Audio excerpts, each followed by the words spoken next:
هاد الوقت اللي غندير فيديو. السلام عليكم.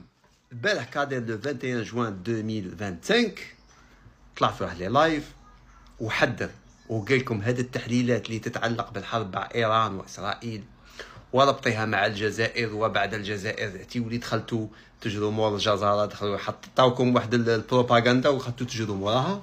قلت لك ما عندهاش لا اساس لها من الصحه.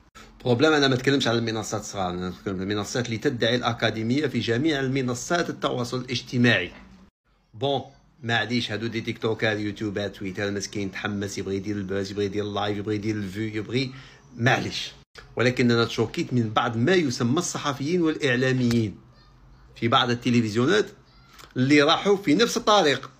والمشكله ماشي البروبليم انه يروح في الطريق، هي حريه التعبير ماشي مشكل، المشكله ما عندهاش اساس من الصحه وتؤدي الى التهويل وتؤدي بفئه اخرى الى الشيكوريزم. نعم مركز العالم وحنا نضربوا وحنا واعرين وحنا واعر خاك فاهم، دونك ما عندها اي نتيجه ايجابيه يعني. والمشكله ما عندهاش اساس في الصحه، يعني ما عندهاش اساس. يعني الانسان اي محلل صغير زعما باش يشوف الحرب في الخليج ولا في هذيك في الشرق الاوسط بين ايران وكلش ما عندها حتى علاقه بالجزائر لا من بعيد ولا من قريب، يعني لا في المخرجات تاعها. ربما يكون عندك مخرجات اقتصاديه بارتفاع الغاز ولا ارتفاع الغاز ولا سلاسل الانتاج، اما امر اخر ما عندهاش علاقه.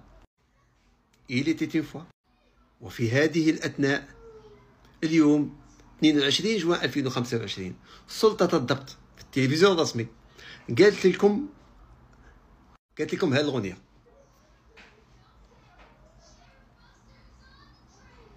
قالت لكم راكم الزيرو في الزيرو، ما عندها اساس من الصحه، وقالت لكم كادير هو اللي عندها صح.